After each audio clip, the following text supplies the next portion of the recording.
क्या प्रकृति हर एक व्यक्ति के साथ निष्पक्ष है? एक बड़ी ही रोचक कहानी हमारे शास्त्रों में है। एक बार शंकर जी और पार्वती जी भ्रमण कर रहे थे। रास्ते में उन्होंने देखा कि एक तालाब में कई बच्चे तैर रहे थे, लेकिन एक बच्चा बहुत उदास बैठा था।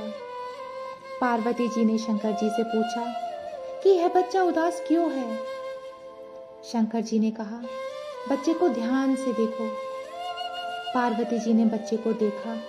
उसके दोनों हाथ नहीं थे और जिस कारण वो तैर नहीं पा रहा था।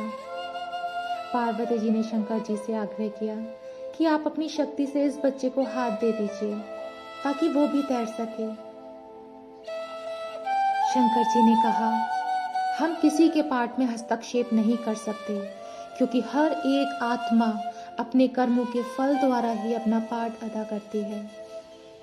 परंतु पार्वती जी के बार बार आग्रह करने पर आखिरकार शंकर जी ने उसे हाथ दे ही दिए और वह बच्चा भी पानी में तैरने लगा।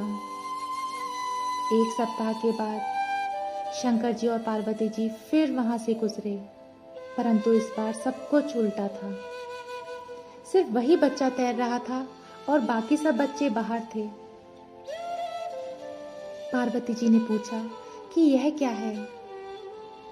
शंकर जी ने कहा, ध्यान से देखो। देखा तो वह बच्चा दूसरे बच्चों को पानी में डुबो रहा था और इसीलिए सब बच्चे भाग रहे थे। शंकर जी ने उत्तर दिया, हर व्यक्ति अपने कर्मों के अनुसार फल भोगता है।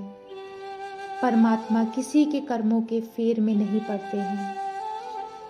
इस बच्चे ने पिछले जन्मों में इन्हीं हाथों के द्वारा यही कार्य किया था और इसीलिए उसके हाथ नहीं थे। हाथ देने से वह पुनः दूसरों को हानि पहुंचाने लगा। अर्थात प्रकृति नियम अनुसार चलती है और किसी के साथ कभी कोई पक्षपात नहीं करती। भावार्थ यह है, जब हम आत्माएं मृत्यु के बाद परमात्मा के पास जाती हैं, तो हम भी उनकी भांति पवित्र हो जाती हैं और उस पवित्रता स्वरूप में हम अपने द्वारा किए गए हर एक कर्मों का आकलन करते हैं और उसी के अनुरूप हम खुद तय करते हैं कि हम अपने कर्मफल को चुकतू कैसे करेंगे। पूर्व जन्मों में हमारे संपर्क में आई आत्माओं के साथ हम खुद रिश्ता तय करते हैं कि हमारे नए जन्म में उनके साथ क्या रिश्ता होगा।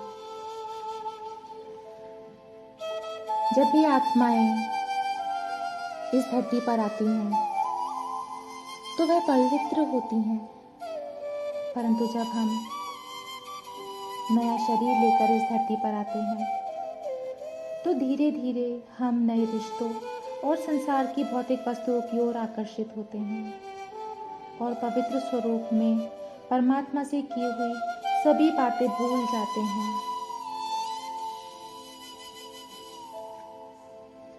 और कर्मफल चुकतू करने के बजाय हम नए कर्म करने लगते हैं। सभी आत्माओं को कर्मों के अनुसार ही सुख और दुख की प्राप्ति होती है। फिर क्यों हम परमात्मा को दोष देते हैं कि परमात्मा हमारे साथ ही ऐसा क्यों? हम खुद ही तो अपने सुख और दुख के कारण हैं। अगर हर एक आत्मा को इस सत्य का ज्ञान हो जाए तो इस विश्व में कोई भी आत्मा दुखी ना हो। हमारे कर्म और हमारी सोच से ही हमारा प्रारब्ध बनता है। अगर आप अपने साथ अच्छा चाहते हैं तो वही भाव और वही सोच आप दूसरों के लिए रखें, जिसके फलस्वरूप आपका हर कर्म एक सत्कर्म होगा और आप सब हमेशा सुखी रहेंगे।